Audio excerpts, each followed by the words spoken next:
Hey, good evening, everyone. It's Monday, July 23rd. We're back in the Zuni Waffle Test Garden here, and today I'm going to be harvesting seeds from the flowers that I had already planted to plant them again. It's really easy. You pretty much just let the flower go all the way past flowering to death, alright? Like if we look here at the flower, we see these used to be petals. So what happens is, almost all flowers, after they reach a certain point, they actually produce seeds for the next generation. The key is to wait. And so we've just been letting them stay here. Haven't looked very pretty, but now the seeds are ready to pop off. So if we were to actually look at one of these, we just pull, usually it just pulls off easily, but this one's a little tough. Means it might not be ready completely. Now, if we look in there, this is the seed. Right here by my thumb. That crazy horn looking thing. So now, just drop it in the container. And normally what I'll do is I'll actually just pop off the full heads of the flowers and drop it in the container. It should just pop right off. So if it doesn't, I really don't think it's ready. Let's see, this one. Sorta. Maybe if I twist it. No, that one's still... Oh yeah, that one just popped right off. Okay, so just keep on going around. Don't try to damage the plant when you're doing this, you know. You can come back and harvest a few times. You don't have to harvest all the seeds at once. And then what gets left behind is this, the remnants of it. You might be familiar with that if you've ever blown a dandelion or anything like that. It has the same little stump where all the seeds were left. That one is almost ready, but not. Oh yeah, there we go. There's a pretty big difference between the ones that are ready and those that aren't. The ones that are, they pretty much just snap right off like that. See that? Just pulled right off. And the ones that aren't, they still have a little give to them. Like they want to be attached to the plant. Oh, this one's kind of caught in the net a little bit. Come on. Ah! Seed explosion.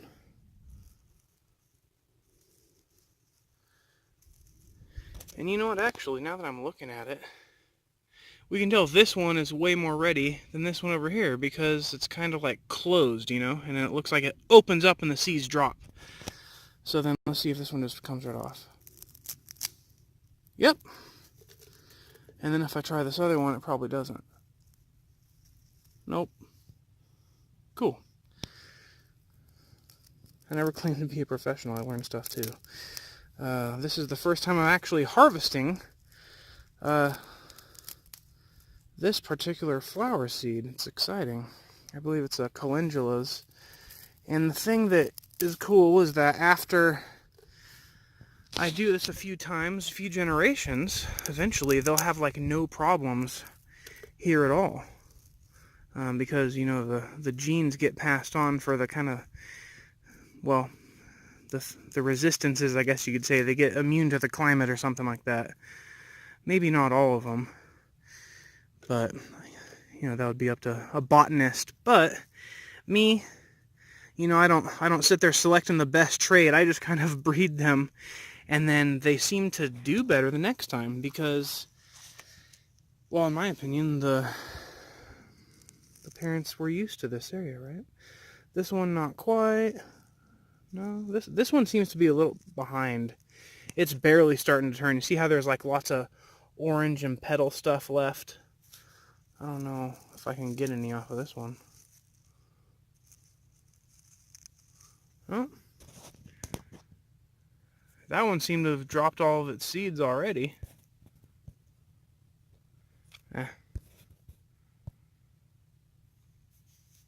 Well, I guess that's all I'm going to get from these couple flowers. But the thing is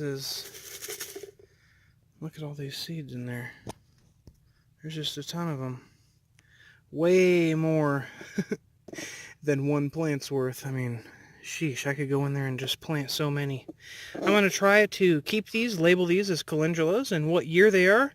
Store them in a little bag or something like that. And yeah, I can then use that as my planting stock. You only got to buy seed pack once if you do it right, and if it's the right kind of plant. Luckily for me, this is one of them. Bianca told me that my label wasn't complicated enough.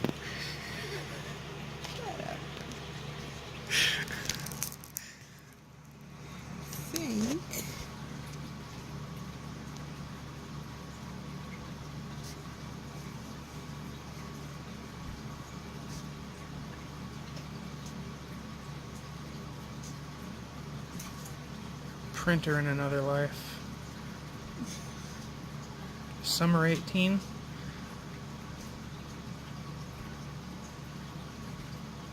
Perfect. And then the original scissors. You're not using your end scissors, Bianca. And then if I do this, it's reversed, and then I can trace it. Oh my word. What are you doing exactly?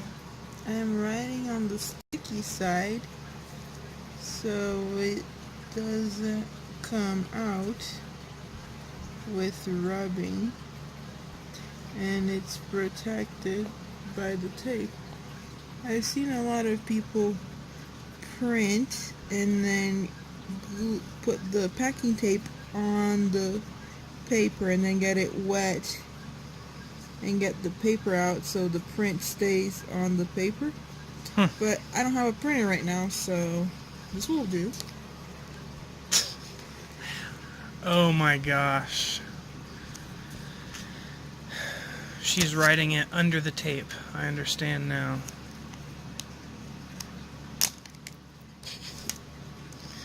Woohoo! Here we go.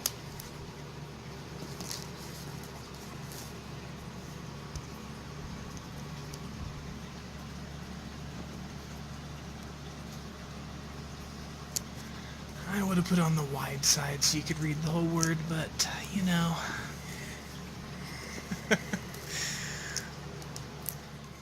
Mm-hmm. Did you say something? What? You're gonna try to take it off of the tape's too strong? What is this stuff? No, I just tried to get it because it kind of went like it folded right here. Oh, it had a bubble. So, yep. Gotcha. So I just pulled a little bit to get rid of the bubble. See? It's not coming out. That's awesome, actually. Huh, a rub-proof label. That's cool. Thanks, Bianca. You're welcome. We should do that on the garden. Well, alright. Now I can just keep this seed container in the nursery here, next to my other random seeds. And then as the other ones become ready to be harvested, I can just pop them in this container. It'll probably get up to, I'm guessing, like up to here or something. Just out of 2 plants. That is 2 seeds become hundreds, if not 1,000. Not bad return. Pretty soon I'll have the whole garden surrounded with calendulas and no bug will want to invade my stuff. Alright. I hope you enjoyed watching. Thank you very much for watching. Hope your Monday's gone well. See you next time. Have a good evening.